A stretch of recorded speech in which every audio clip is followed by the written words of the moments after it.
Boris Georgelin est là pour nous parler de BD comme d'habitude.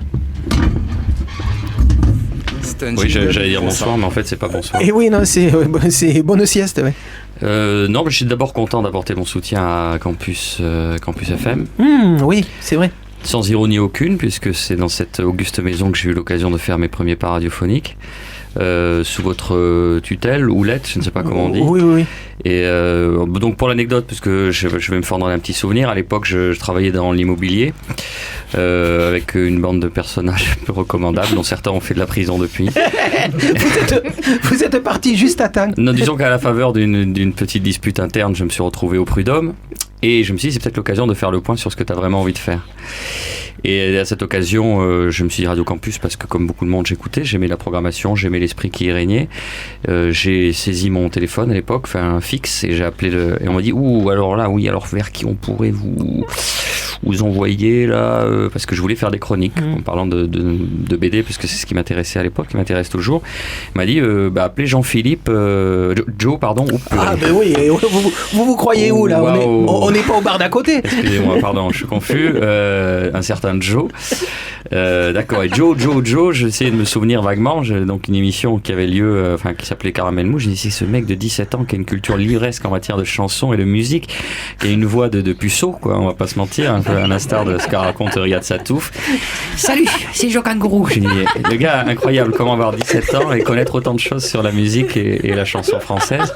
C'était surprenant. Je me dis, soit il y a une difformité quelque part, enfin en tout cas une inadéquation, un hiatus entre la connaissance et le personnage. Voyant un jovial quarantenaire quasi bedonnant, d'abord j'ai été rassuré.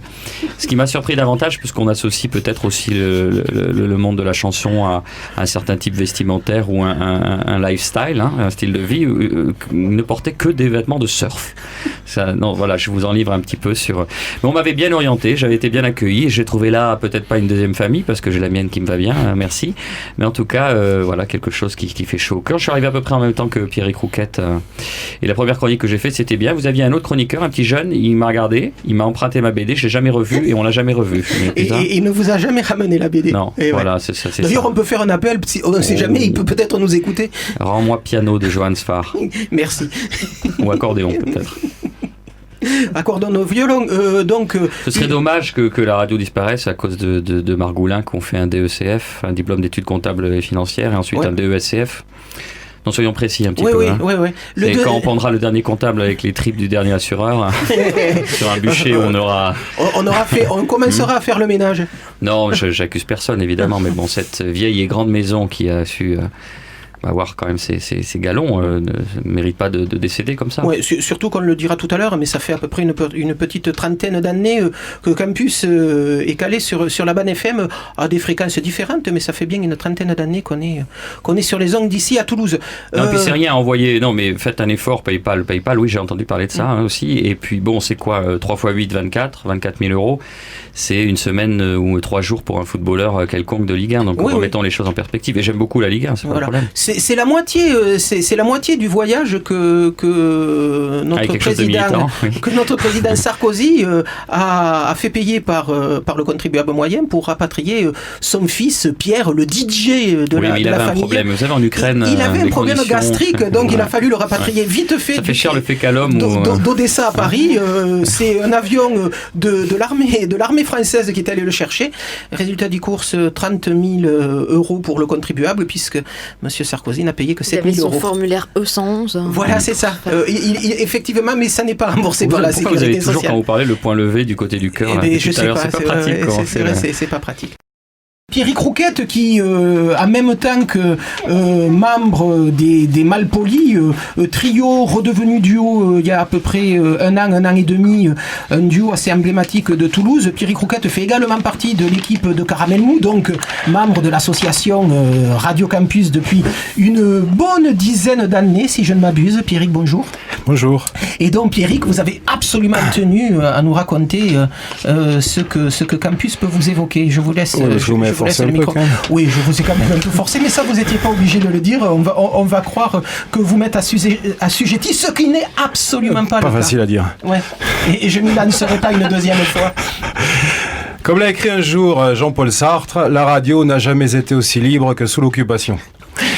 Il y a presque exactement 10 ans, en effet, Joe Kangourou m'offrait 5 minutes de son émission sur Campus FM. 5 minutes en fin d'émission, pour moi tout seul, à raconter ce que je voulais en totale liberté sous prétexte de dérider la galerie. Ce n'était rien que 5 minutes, mais elle m'avait chauffé le corps et dans mon âme, elle brûle encore à la manière d'une heure non-stop de libre antenne.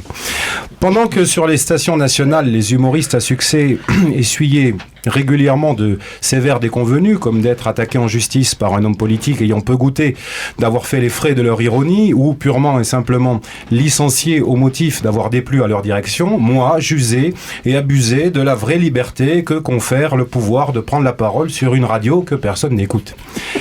Ah, que de souvenirs en 10 ans. Je me souviens, à l'époque, Sarkozy n'était pas encore président, il venait juste d'être nommé ministre de l'Intérieur par Chirac et ne faisait que commencer à refaire parler de lui. Hein, oui, comme vous dites, finalement, c'est fou ce que le temps passe vite. Aujourd'hui, Radio Campus est à 2 doigts de la faillite. Pour une radio qui s'est toujours vantée d'être à la pointe de l'avant-garde par les temps qui courent, c'est loin d'être très original.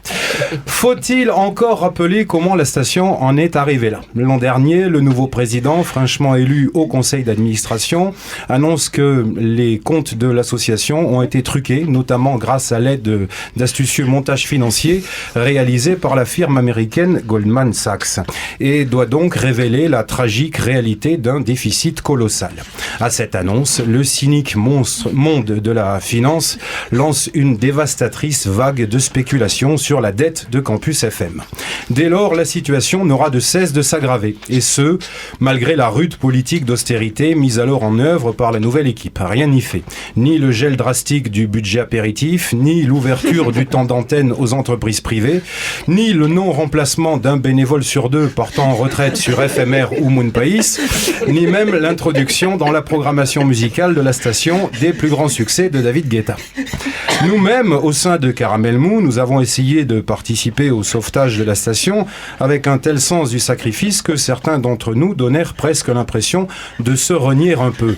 Mais Boris Georgelin a eu beau applaudir publiquement à la sortie du dernier Titeuf, le professeur Thibault nous vantait comme mérité le triomphe de The Artist et Jean-Pierre Lérac nous conseillait chaudement le dernier album de Diana Krall. Peine perdue, la rigueur ne fait qu'empirer la situation.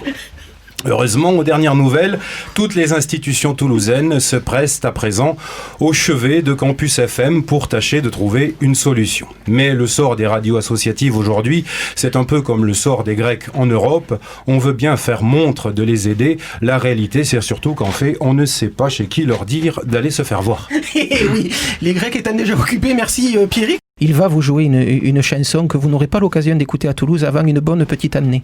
Puisque vous avez un carnet de balles assez rempli en ce moment. Je vois. Ah bon, allez-y.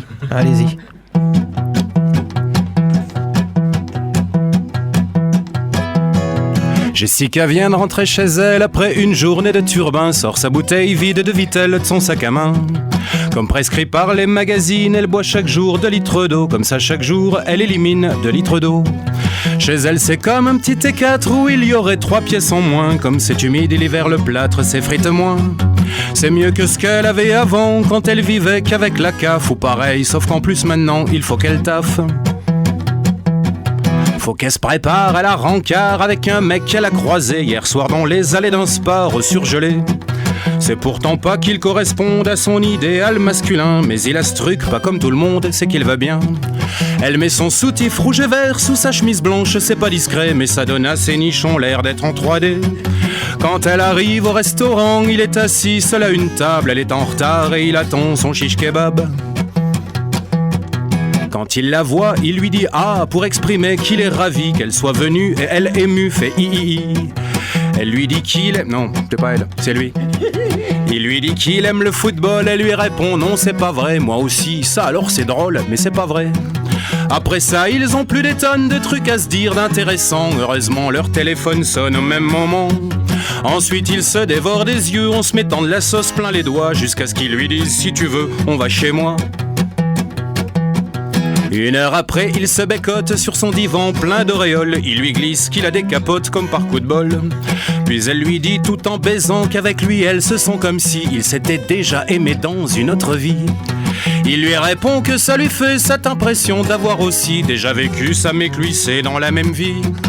Elle voit un cœur avec des ailes dans les craquelures du plafond qui clignote comme à chaque fois qu'elle tombe sur un con.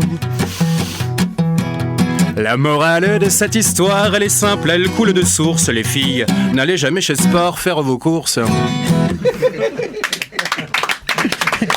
La vie des jeunes gens modernes est absolument passionnante. Merci Pierrick.